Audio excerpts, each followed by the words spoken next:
କ'ଣ ଆପଣମାନେ ବି ଏମିତି ଘାଣ୍ଟ କେବେ ବନେଇକି ଖାଇଛନ୍ତି? ଚାଲନ୍ତୁ ଦେଖିବା ଏଇଟା କି ଘାଣ୍ଟ ଆଉ କେମିତି ପ୍ରସ୍ତୁତ। ହ୍ୟାଲୋ ସାଙ୍ଗମାନେ, ପୁଣି ଗୋଟେ ନୂଆ ରେସିପିକି ଆପଣମାନଙ୍କୁ ସ୍ୱାଗତ। ତ ଆଜିର ରେସିପି ହେଉଛି ଘାଣ୍ଟ ତରକାରୀ।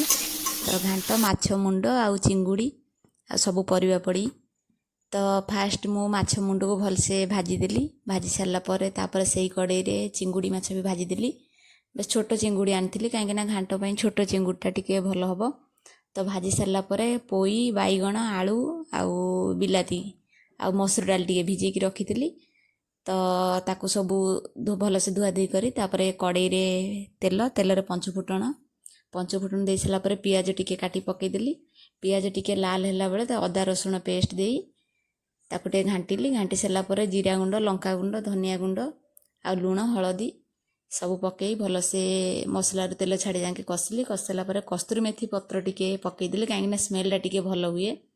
ତ କସ୍ତୁରୀ ମେଥି ପତ୍ର ଦେଇ ସାରିକି ଭାଜି ସାରିଲା ପରେ ମସଲାର ସ୍ମେଲ୍ଟା ଯେମିତି ପଳେଇଲା, ମସୁର ଡାଲି ସାଙ୍ଗରେ ଯେତିକି ପରିବା କାଟି ରଖିଥିଲି ତ ସେଇଟା ଦେଇକି ଭଲସେ ତାକୁ ସନ୍ତୁଳିଲି। ସନ୍ତୁଳି ସାରିଲା ପରେ ଏଇଟା ଗ୍ୟାସ୍ଟା ପୁରା ହାଇରେ ରଖି କରିବେ, କାହିଁକିନା ଯେହେତୁ ବାଇଗଣଟା ପଡ଼ିଛି ତ ବାଇଗଣ ବି କେମିତି କଳା ହେଇଯିବ। ତ ସେଥିପାଇଁ ହାଇରେ ରଖି ତାକୁ କଷିବେ। କଷି ସାରିଲା ପରେ ତାପରେ କାଟି ରଖିଥିବା ଅଳ୍ପ ପୋଇ ପତ୍ର ଦେଇକି ପୋଇ ଶାଗ ତାକୁ ଦେଇକି ଟିକେ ଭଲସେ ଘାଣ୍ଟିବେ। ଘାଣ୍ଟି ସାରିଲା ବେଳେ ପାଣି ଦେଇଦେବେ। ତ ପାଣିଟା ଟିକେ ବେଶୀ ଦେବେ, କାହିଁକିନା ଯେହେତୁ ମସୁର ଡାଲିଟା ଫିଟିବ।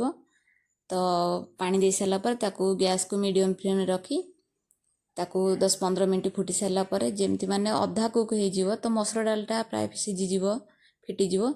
ଫିଟି ସାରିଲା ପରେ ଚିଙ୍ଗୁଡ଼ି ସହିତ ମାଛ ମୁଣ୍ଡ ଦେଇକି ଭଲସେ ତାକୁ ଘାଣ୍ଟିଦେବା। ଘାଣ୍ଟି ସାରିଲା ପରେ ତରକାରୀ ତ ରେଡ଼ି ହେଇଯିବ। ପୁଣି 5 ମିନିଟ୍ ଛାଡ଼ିଦେବେ, ଯେହେତୁ ମାଛ ମୁଣ୍ଡଟା ସେଇଟା ଟିକେ ତରକାରୀ ସାଙ୍ଗରେ ମିଶିବ। ତ ଆଉ 5 ମିନିଟ୍ ଫୁଟି ସାରିଲା ପରେ ତା ଦେହରେ ଗରମ ମସଲା ଟିକେ ପକାଇଦେବେ। ଗରମ ମସଲା ପକାଇ ସାରିଲା ପରେ ଦେଖନ୍ତୁ ପୁରା ତରକାରୀ ରେଡ଼ି ହେଇଗଲା ଘାଣ୍ଟ। ତ ଏଇଟା ପୋଇ, ଚିଙ୍ଗୁଡ଼ି ଆଉ ମାଛ, ମସୁର ଡାଲି ଏଇ ଘାଣ୍ଟଟା। ତ ଘାଣ୍ଟଟା ପୁରା ଏତେ ସୁନ୍ଦର ଦେଖା ତ ଯାଉଛି, ଯାହା ଲାଗୁଥିବ ତ ଯାହା ଆପଣ ଜାଣିଥିବେ। ତ ଦେଖନ୍ତୁ, ତ ନିଶ୍ଚୟ ଏଇ ରେସିପିଟା ଟ୍ରାଏ କରନ୍ତୁ। ତ କେମିତି ଲାଗୁଛି ଖାଇକି କୁହନ୍ତୁ।